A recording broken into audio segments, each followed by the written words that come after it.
What if I told you that eating, a 500-calorie plate of whole food and a 500-calorie plate of highly processed food essentially defies the laws of thermodynamics? I mean, it's totally wild when you actually look at the data. Right. Because for decades, we've just been beaten over the head with this idea that a calorie is a calorie. Energy in, energy out. Yeah, the old standard dogma. Exactly. But the data we're diving into today for this deep dive, it completely upends that because your body, it doesn't treat those two plates of food equally at all. Not even close. It treats one as fuel, and it treats the other as a literal foreign pathogen. Which is just crazy to think about. I mean, picture this. You walk into your local grocery store, you grab a cart, the sliding glass doors open, and you are hit with this vast kaleidoscope of choice. Right. Thousands of brightly colored boxes and bags. Yes, stretching down these endless aisles, and it feels like absolute abundance. You think you have, infinite options to feed yourself. But you really don't. No, you don't. The reality, according to the research we're unpacking today, is that you are walking through a meticulously constructed illusion. That's a great way to put it, an illusion. Get this staggering stat from the source material. Almost 90% of the items in a standard modern supermarket are processed or highly processed. 90%. 9 out of 10 items you walk past are not just altered, they are entirely removed from their natural biological state. It's a profound shift in perspective once you internalize that number. Because we navigate these grocery stores under the assumption that they're, repositories of agriculture. Right, like we're gathering natural nourishment. Exactly. But the modern supermarket is largely just a warehouse of edible synthetics. It's a product of chemistry and manufacturing, not farming. So our mission today is to really decode this. We want to demystify what is actually happening in your gut and provide a shortcut to reclaiming your energy without, getting bogged down in all the dietary jargon. Right. Because the foundational philosophy of a whole food diet, at least as outlined in the literature we're examining, it isn't about giving you a rigid dogmatic list of what to eat. Thank goodness, because those never work. No, they don't. Yeah. It really centers around a much more dynamic concept, which the source calls the distance from the food to the table. Okay, let's unpack this, because I want to spend some time on that phrase, the distance from the food to the table. When I first read that, it instantly made me think of playing that game Telephone when we were kids. Oh yeah, where you whisper the word down the line. Exactly. You start with a really clear message at the beginning of the line, and by the time it reaches the last person, it is complete gibberish. Right. So if we apply that to human biology, your body's fuel is that original message. A raw seed, a piece of fruit, a natural fat that is the clear biological information. The pure signal. Yes, but if that food's journey to your table involves massive detours through industrial manufacturing plants, extreme heat processing, and chemical laboratories, The original message gets corrupted. entirely corrupted. With every single step of intervention, the vital nutrient profile is stripped away, and it's replaced by, food dyes, synthetic emulsifiers, industrial seed oils, preservatives. Right. So by the time that end product actually reaches your plate, your cells are trying to listen to the message, but all they hear is static.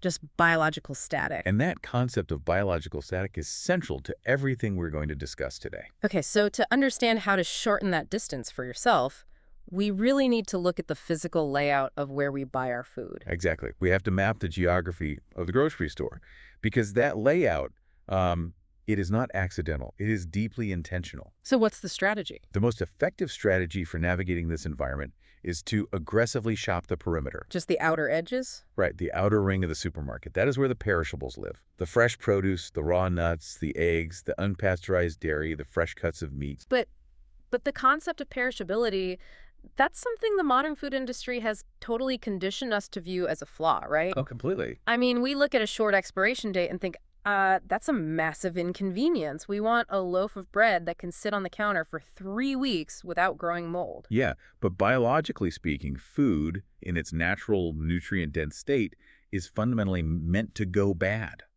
Wait, meant to go bad? Yes. It is designed to break down because it is biologically active. It's teeming with enzymes, bacteria, and complex molecular structures that other organisms in nature actually want to consume. Oh, I It's see. like if you leave a real apple on the counter, it rots. that rotting is a sign of life. Okay, so to extend a product's shelf life so it can sit in the center aisles for 12 to 18 months. The manufacturer literally has to eradicate that biological activity. Oh. Yeah. The food must undergo intense modification. It gets irradiated, heavily preserved, and loaded with chemical additives, nitrates, and synthetic antioxidants like BHT and BHA. So they're killing the food so it can't rot. Exactly. If mold and bacteria refuse to eat a shelf-stable snack cake, we really have to ask ourselves why we think our own cellular biology should be able to derive nourishment from it. That is a terrifyingly good point. So walking away from the perimeter and down a center aisle, it's a conscious decision. You're trading biological vitality for chemical durability. Okay, let me push back on that a bit. Sure, go for it. Because I know the argument that comes up when people are trying to, feed their families on a tight schedule. Time is a huge factor. Huge. And the marketing on these packages is incredibly persuasive. If I buy a box of frozen pre-cooked chicken nuggets instead of a fresh raw chicken breast, Right. or if I grab those little plastic cups of apple-flavored puree instead of a whole apple, the box literally says made with 100% real white meat or made with real fruit. Legally, it's still chicken and apples, right? Well, the origin point might have been a chicken or an apple, but legality and biology are two very different metrics here. Okay, explain that. The manufacturing process completely alters the substance at a molecular level. Let's take your apple puree example. Yeah, the little cups kids eat. Right. When you process a whole apple into a shelf-stable puree, the intricate matrix of the food is destroyed. The insoluble fiber, which is crucial for slowing down the absorption of fructose, it gets pulverized or removed entirely. So you lose the fiber. You lose the fiber, and the delicate water-soluble vitamins like vitamin C, they get heavily degraded by the high heat pasteurization required to make it shelf-stable. Because they boil it, basically. Exactly. And once the natural flavor and texture are destroyed by the heat, the manufacturer has to add synthetic flavorings, artificial texturizers, and excess refined sugars just to make it palatable again. So it ceases to be an apple. It becomes a biologically confusing simulation of an apple. A biologically confusing simulation. That's crazy. The complex food matrix that human evolution spent millions of years adapting to digest is just completely gone. We've allowed modern convenience to fundamentally alter our definition of what food actually is. We are turning our pantries into chemical storage units. And it goes way beyond just lacking vitamins. Right, because the research indicates that these simulated foods don't just sit inertly in our stomachs, they actually hijack our neurobiology. They absolutely alter your behavioral patterns and your endocrine system. There is a specific clinical phenomenon that perfectly illustrates this, looking at the body's satiation response. Oh, let's talk about the 30-minute hunger crash. The clinical data on this is wild. It really is. So researchers took participants and fed them the exact same caloric load. One group ate 500 calories of whole foods, eggs, whole fruit, quality animal protein. A great breakfast. Right. And the other group ate 500 calories of highly processed foods like breakfast pastries and sweetened cereals. Okay. Now, if the old "a calorie is a calorie" dogma were true, both groups should feel equally full for the exact same amount of time. Logically, yes. Instead, the processed food group reported intense, ravenous hunger within just 30 to 45 minutes of finishing their meal. Right. Here's where it gets really interesting. If the energy input was identical, how is that physically possible? Well, it requires a complete reframing of how we understand hunger.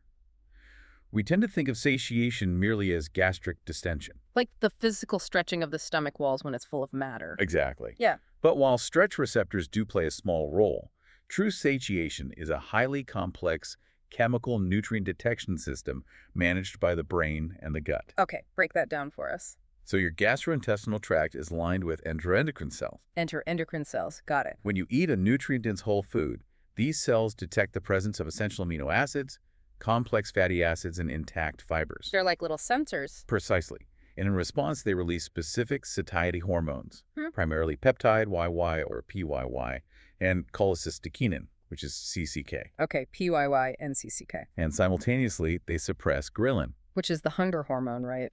Yes.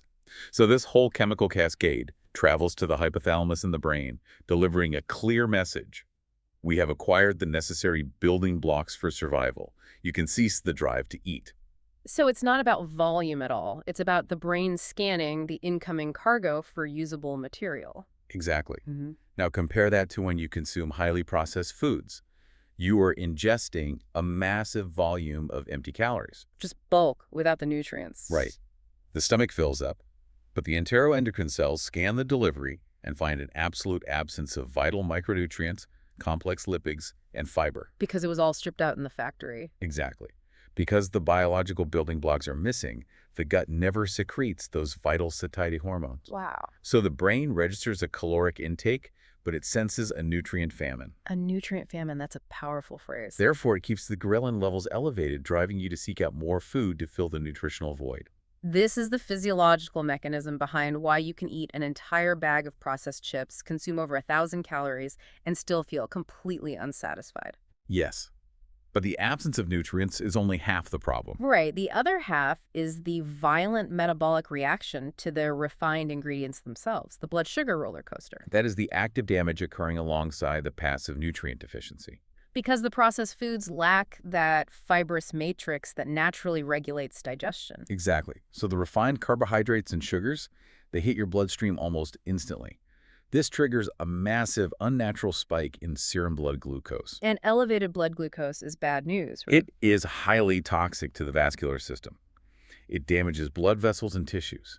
So, in a state of biological panic, the pancreas floods the system with a massive bolus of insulin. Just to clear the glucose out of the blood and shove it into the cells. Right, it's a massive overcorrection. A huge overcorrection. The sheer volume of insulin released drives the blood sugar down too fast and too low, resulting in reactive hypoglycemia. And that's the crash. That's the crash. When blood sugar plummets, the brain perceives it as an acute survival threat, So it triggers the release of cortisol and adrenaline. alongside intense cravings for fast-acting carbohydrates to bring the blood sugar back up. So you become biochemically trapped in this violent, exhausting oscillation of spiking and crashing. It is a manufactured addiction cycle. No. Okay, let's follow those synthetic ingredients a little further down the digestive tract.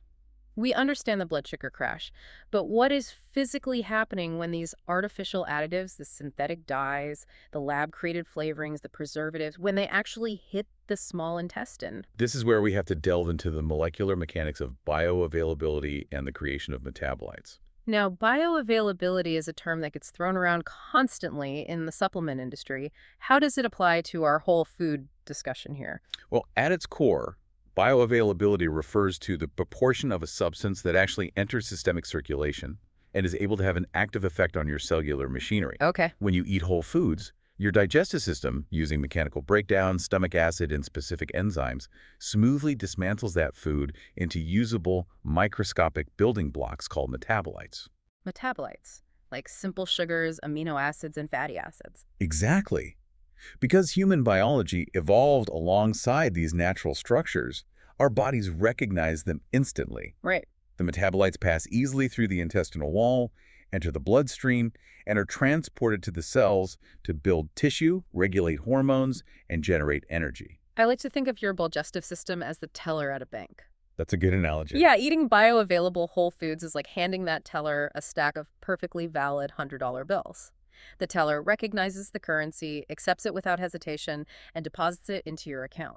The system works exactly as designed. Exactly. But eating a highly processed meal filled with artificial dyes like Red 40, synthetic sweeteners like sucralose, and chemical emulsifiers, that is like walking into that same bank and trying to deposit a fistful of brightly colored Monopoly money. That is exactly what it's like. The bank teller looks at the monopoly money and has absolutely no mechanism to process it. It doesn't match any known currency in the system. Human biology simply does not possess the evolutionary enzymes required to break down a synthetic chemical designed in a laboratory 20 years ago to make a soda neon green. Or a pesticide engineered to kill insects on a soybean crop. Exactly. And the body doesn't just pass this fake currency through the system harmlessly. If a bank teller catches you trying to deposit fake money, they don't just hand it back. They call security. They absolutely call security. And in human physiology, calling security means mobilizing the immune system. Oh, man. Because these synthetic compounds cannot be cleanly metabolized into usable fuel, they become a toxic burden.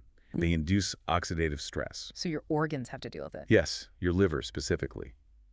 The cytochrome P450 enzyme system has to work in overdrive to chemically alter these foreign toxins so they can be excreted by the kidneys. So it requires a massive expenditure of cellular energy just to filter out the garbage you ingested. It is actively negative nutrition. Which brings us to perhaps the most alarming physiological revelation in all the literature we've looked at. The immune system location. Yes. When we talk about the body's security forces, we usually picture white blood cells patrolling the entire body, or, lymph nodes in our neck. Right. But the reality is that 70 to 80% of your entire immune system is located directly outside your intestinal tract. The concentration of immune tissue in the gut is a profound biological reality. It is known as the gut-associated lymphoid tissue, or GALT. GALT. Yes. You have to understand that from a topological perspective, the inside of your gastrointestinal tract is actually considered the outside of your body. Wait, really? The inside is the outside? Yes, it's just a hollow tube running from your mouth to your colon, directly exposed to the external environment. I never thought of it that way. So the intestinal wall is the primary border crossing. It is a highly secure, incredibly thin mucosal layer. In some places, it is only a single cell thick. Wait, one cell thing, that's the only barrier. That is it. Its job is to act as a selective filter, allowing those microscopic bioavailable metabolites to cross into the bloodstream while keeping pathogens, bacteria, and large undigested food particles out. So when a highly processed food product loaded with synthetic emulsifiers and chemical preservatives hits that single-cell thick border, what happens? Does it trigger an immune response like fighting off a flu virus? It does, but the mechanism is actually far more insidious. Let's take synthetic emulsifiers, for example. Okay, like what? Ingredients like polysorbate 80 or carboxymethylcellulose, which are ubiquitous in processed foods to keep oils and water mixed together. Right? Clinical data demonstrates that these emulsifiers act almost like detergents on the mucosal layer of the gut. Like dish soap. Exactly like dish soap. Yeah. They degrade that protective mucus barrier, and when the barrier is compromised, the tight junctions between the intestinal cells begin to pull apart. Oh, this is what functional medicine doctors refer to as leaky gut Yeah. or intestinal permeability. Yes, intestinal permeability. When those tight junctions open up, those synthetic compounds, alongside endotoxins like lipopolysaccharides or LPS from gut bacteria, they leak across the border and directly into the bloodstream. And the immune system is waiting right there. The massive immune army stationed right outside the gut instantly detects this breach. Macrophages and dendritic cells recognize these leaked particles as foreign invaders and sound a massive biological alarm by releasing pro-inflammatory cytokines. So what does this all mean? When people hear the word inflammation, they usually think of a sprained ankle swelling up and turning red. Right. But this is happening invisibly inside the gut wall. It is chronic, low-grade cellular inflammation. The localized immune response is so aggressive that the crossfire damages the surrounding tissue and severely disrupts the delicate ecosystem of your microbiome. Wow. The beneficial bacteria that are crucial for producing neurotransmitters and digesting fiber are just wiped out in the ensuing biological warfare. And it doesn't stay localized in the gut, does it? No, those inflammatory cytokines enter systemic circulation and travel throughout the entire body. The downstream effects of this are terrifying. Referencing peer-reviewed journals from the National Center for Biotechnology Information, the NCBI, they directly link this chronic systemic inflammation originating in the gut to the modern explosion of chronic diseases. We're talking about the root cause of metabolic syndrome here. Systemic inflammation causes endothelial dysfunction, which leads to cardiovascular disease. Right. It interferes with insulin signaling at the cellular receptor level, directly driving insulin resistance and type 2 diabetes. All from the gut. Yes. When your immune system is locked in a perpetual, exhausting war in your gastrointestinal tract against the chemical components of your diet, it becomes dysregulated. This systemic inflammatory load is the common denominator in almost every major modern pathology. And the research highlights that dietary fiber from real whole foods is the exact mechanism that reverses this process. Because dietary fiber is the primary fuel source for the beneficial microbes in your gut. Okay, so how does that work? When you consume fibrous whole foods, those microbes ferment the fiber and produce short-chain fatty acids, primarily butyrate. Butyrate. Yes, butyrate is a miraculous compound. It is the preferred energy source for the cells lining the colon, and it acts as a powerful anti-inflammatory signaling molecule. So it calms things down. It literally commands the immune cells in the GALT to stand down, reducing inflammation and tightening those cellular junctions to heal the gut barrier. So the difference between disease and vitality fundamentally comes down to what you are feeding that microbiome. Absolutely. This invisible war raging in the gut perfectly explains a physical phenomenon that almost everyone listening has Oh, experienced. I know where you're going with this. The devastating post-meal energy crash. The fast food slump. It is a profound systemic fatigue. You go out for a quick lunch, you eat a massive burger with a highly processed bun, industrial seed oil fries, and a large soda. Sounds familiar. For the first 10 minutes, the dopamine hit is incredible. You feel great. But an hour later, you are back at your desk and you feel like you've been sedated. Your brain is swimming in fog, your limbs feel heavy, and you are physically incapable of focusing. Right. It's not just a food coma, it is physiological exhaustion. Compare that to how you feel after eating a clean piece of wild-caught fish, a massive salad with olive oil, and some roasted vegetables. You feel light, energized, and mentally sharp for hours. Why the drastic difference? Well, to understand the fast food slump, we have to look at the cellular machinery of energy production. Wow. We have to talk about mitochondria and the creation of ATP, or adenosine triphosphate. ATP, the energy currency. ATP is the fundamental energy currency of life. Okay. Every time your heart beats, every time a neuron fires, it requires ATP. Okay.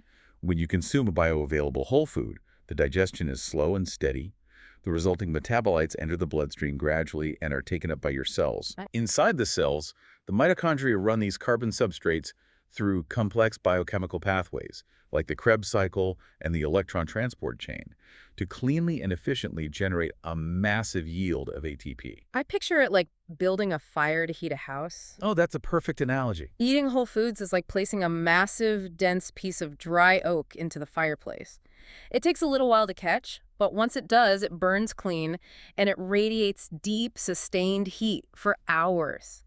There are no dramatic fluctuations, just a steady output of thermal energy. That is exactly how healthy mitochondria function. But the processed meal initiates a cascade of failures. Okay, walk us through it. First, you have the massive glucose spike we discussed earlier, Mm. followed by the inevitable hypoglycemic crash, which literally starves the brain of its primary fuel source. Right.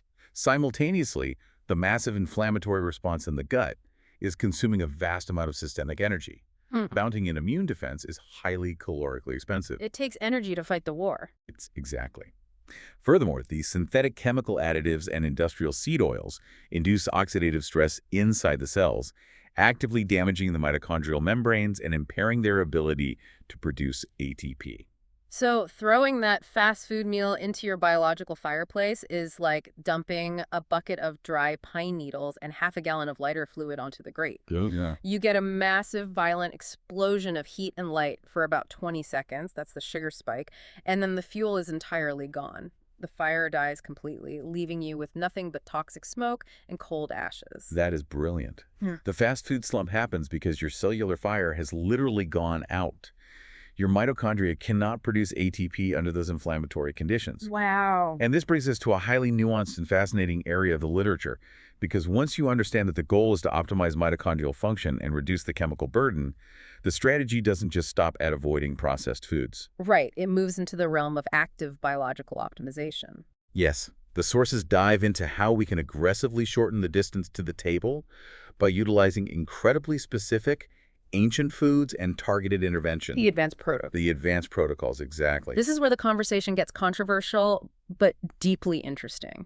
One of the primary recommendations for leveling up this lifestyle is a shift toward raw foods, specifically raw dairy. Right. Now, let's pause right here. We need to push back on this because raw milk is highly regulated, and in many places, it's completely illegal to sell for human consumption. Very true. Public health agencies warn constantly about the risk of listeria, campylobacter, and E. coli. If our entire goal today is to calm the immune system and avoid pathogens, why on earth does the literature suggest actively seeking out unpasteurized milk? It is a vital question, and it requires historical and biological context. Okay, let's hear it. The pasteurization of milk became a public health necessity in the late 19th and early 20th centuries due to the horrific conditions of urban swill dairies. Swill dairies. Yeah, where sick, grain-fed cows were kept in deeply unsanitary conditions. The milk was dangerous, and pasteurization saved lives. Got it. Modern concentrated animal feeding operations, or CAOVOs, also produce milk that must be pasteurized due to the high risk of contamination in those dense environments. Because the cows are packed in there. Exactly. However, the raw dairy discussed in the optimization literature specifically refers to milk produced by healthy, pasture-raised cows living in biologically appropriate, highly sanitary conditions. So the source matters immensely. It is the only thing that matters. When milk from a healthy cow is subjected to the high heat process of pasteurization, it doesn't just neutralize potential pathogens. What else does it do? The thermal shock denatures the complex three-dimensional structure of the whey proteins. It heavily degrades the water-soluble vitamins, and most importantly, it completely annihilates the beneficial enzymes, like lactase, which helps humans digest lactose and lactoferrin, a powerful immune-modulating protein. And the probiotics, too. It also destroys the native probiotic bacteria, yes. So by pasteurizing it, we turn a living, biologically active fluid into a dead, inert liquid. Exactly. For those who tolerate it and source it meticulously from regenerative farms, raw milks, raw cheeses, milk kefir, and raw butter provide an incredibly dense matrix of bioavailable fat-soluble vitamins. Like vitamin A, D, and K2. Yes, alongside the exact enzymes required to digest them. The living probiotics in raw kefir, for instance, act as active reinforcements for the microbiome rather than triggering the immune alarm we see with synthetic processed dairy alternatives. Okay, let's move to another advanced protocol mentioned in the research. They talk about remineralizing the body using high-quality, full-spectrum sea salt, specifically pointing to Baja Gold sea salt. Yes. Now, again, the conventional wisdom for decades has been to restrict sodium to protect cardiovascular health. Yeah. Why are we talking about adding specific salts back in? Isn't salt just sodium chloride? Well, refined table salt is just sodium chloride, heavily processed and often bleached, with anti-caking agents added. But true, unrefined sea salt is a completely different biological compound. The reason the literature emphasizes full-spectrum remineralization is due to the severe depletion of our modern topsoil. The soil itself is the problem. Yes. Industrial agriculture, utilizing monocropping and synthetic NPK fertilizers, nitrogen, phosphorus, and potassium, has severely stripped the soil of its broad spectrum of trace minerals. So a carrot today is not the same as a carrot from 1930. Not at all. It is significantly less mineral dense, and your cells run on voltage. Voltage, like electricity. Yes.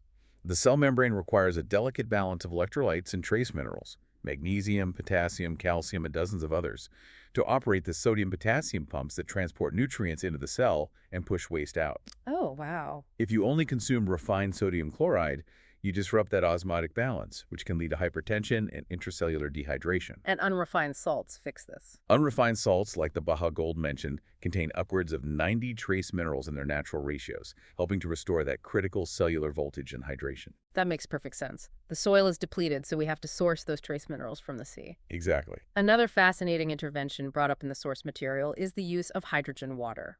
They specifically mention an eco plus hydrogen water system. Right. Now, this sounds on its face like a massive marketing gimmick. I mean, water is H2O. It already has hydrogen in it. What are we actually talking about when we say hydrogen water? It is a common misconception. In an H2O molecule, the hydrogen is tightly bound to the oxygen, right? It is not free to act within the body. You okay? What the literature is referring to is dissolving molecular hydrogen gas, H2, into the water. Molecular hydrogen is the smallest molecule in the universe. Which means what for us? Because of its microscopic size, it has the unique ability to easily cross the blood-brain barrier and diffuse straight through the cellular and mitochondrial membranes. What does it do once it gets inside the mitochondria? It acts as a highly selective antioxidant. When mitochondria produce ATP, they naturally generate a highly toxic byproduct called the hydroxyl radical. Hydroxyl radical. Right. This radical causes severe oxidative damage to DNA and cellular proteins. Conventional large molecule antioxidants like high-dose vitamin C or E often indiscriminately neutralize all free radicals, including beneficial signaling molecules like nitric oxide. So they sort of blunt the body's natural stress response. Exactly, the hormetic response. Yeah. Molecular hydrogen, however, selectively targets and neutralizes only the most toxic hydroxyl radicals, turning them into water, without interfering with the beneficial metabolic signaling. So it's essentially a microscopic, deep clean for the mitochondrial engine. That is a perfect way to describe it. That is incredible. And the final optimization tool the source dives into is the daily supplementation of the 8 essential amino acids. Yes, amino acids are the fundamental building blocks of protein. Right. But why supplement them specifically? Your body can synthesize many of them, But there are 8 essential amino acids that human biology cannot produce on its own. They must be acquired through diet. These are the primary raw materials required for muscle protein synthesis, the creation of neurotransmitters, and the repair of the gut lining. The literature suggests taking these first thing in the morning. Why the specific timing? Because when you wake up, your body is in a fasted catabolic state. Meaning it's breaking things down. Right. Providing a highly bioavailable dose of these 8 specific free-form amino acids immediately triggers the mTOR pathway, The MTO pathway. which is the master regulator of protein synthesis and cellular growth without requiring the massive digestive energy needed to break down a large piece of meat. It ensures your body has the vital raw materials it needs to repair tissue before the day even begins. Okay, we have gone incredibly deep into the molecular biology, the mitochondria, the trace minerals. The intellectual understanding of this is just fascinating. It really is. But we have to acknowledge a brutal, practical reality here. Okay, what's up? Knowing the exact chemical structure of a hydroxyl radical means absolutely nothing at 9:00 p.m. on a Tuesday. Oh, absolutely. When you are exhausted from a 10-hour workday, your stress hormones are elevated, and you are desperately craving something salty and crunchy. Nobody is thinking about their mitochondrial membrane voltage. The intellectual understanding goes completely out the window. It does. And this is where so many nutritional protocols fail. They rely entirely on cognitive willpower to overcome biological imperatives. Which never works long term. However, the final and arguably the most vital section of the literature focuses on environmental design. Oh, this is huge. The transitional rule presented is blunt, absolute, and non-negotiable. What is it? You must get the processed food entirely out of your physical environment. Because you cannot keep a box of highly engineered, chemically addictive chips in your pantry and expect your willpower to win that battle at the end of the day. You will lose that battle every single time. And you will lose it because of the very physiological mechanisms we just discussed. How? Willpower requires a massive amount of metabolic energy in the prefrontal cortex of the brain. When you are tired, or when you are experiencing that reactive hypoglycemic blood sugar crash, the brain's energy supply is depleted. Right. The primitive survival centers of the brain take over, and they demand immediate, high-calorie, rapidly absorbing fuel. If the processed food is within arm's reach, biology dictates that you will consume it. There is a quote from the source material that perfectly encapsulates this psychological trap. The host notes that rapid aging and poor metabolic health are the direct result of the aggressive pursuit of comfort. The aggressive pursuit of comfort, yes. Human beings are biologically wired to take the path of least resistance to acquire calories.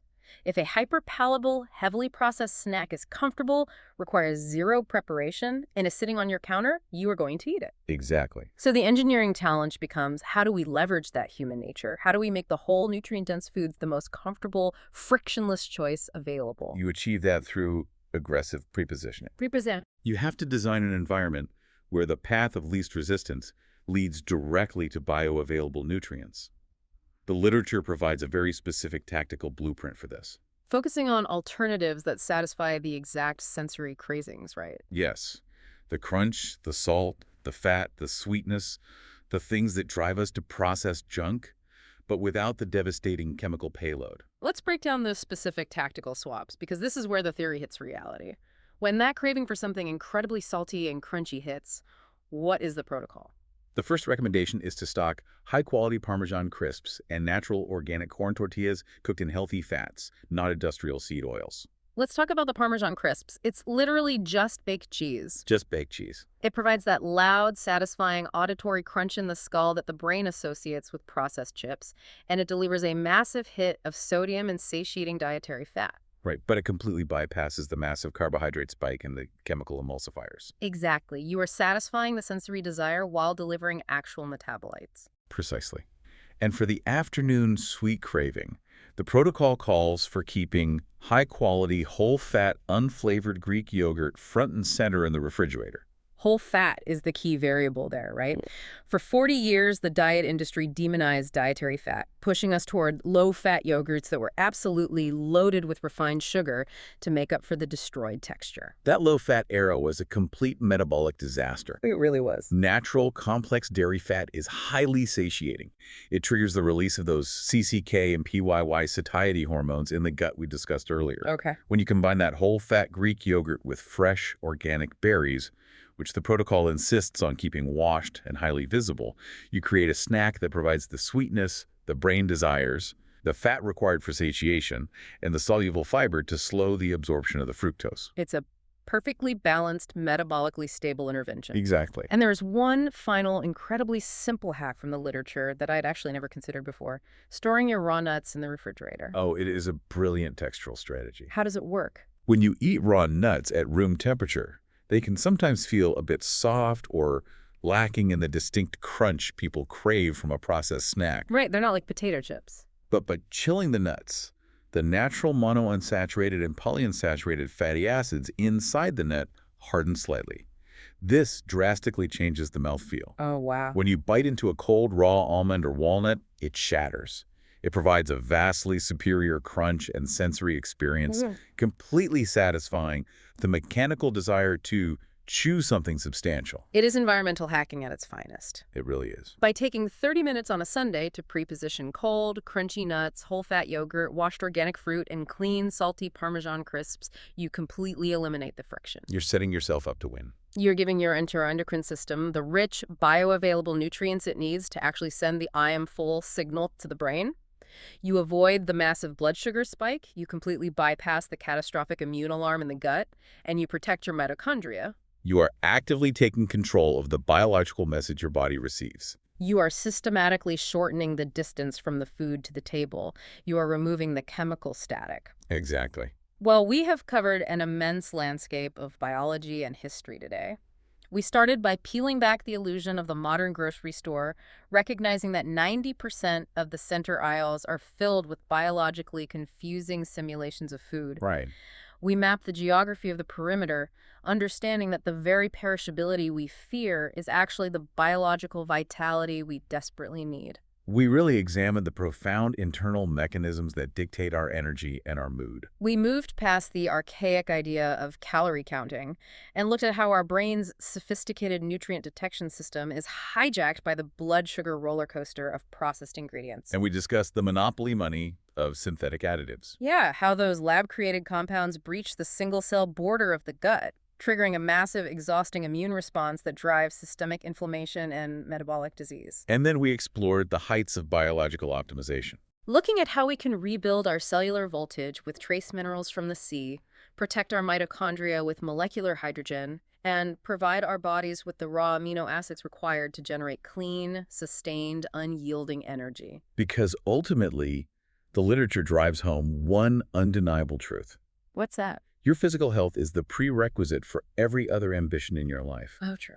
If your mitochondria are suffocating under a burden of chemical static, if your immune system is exhausted from fighting your diet, you simply will not have the energy to show up for your family, your career, or your passions. It requires a fundamental paradigm shift. And as we close this deep dive, I want to leave you with a conceptual framing to ponder. We discussed how satiation is not about gastric fullness, but about the brain's detection of vital nutrients. Yeah. If the artificial dyes, the synthetic emulsifiers, and the degraded, heavily processed components making up 90% of our modern food supply fail to register on that biological scanner, are we living in a society that is simultaneously drowning in excessive calories, yet completely desperately starving on a cellular level? Overfed in volume, yet starving in nutrients. Imagine how your physical vitality, your mental clarity, and your entire trajectory might transform tomorrow if you stopped viewing those brightly colored packages in the center aisles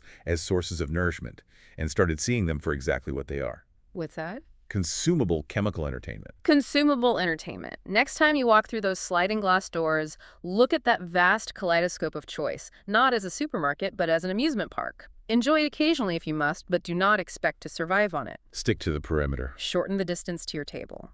Give your body the clear, uncorrupted message it was designed to hear. Stay curious, protect your fire, and we will catch you on the next deep dive.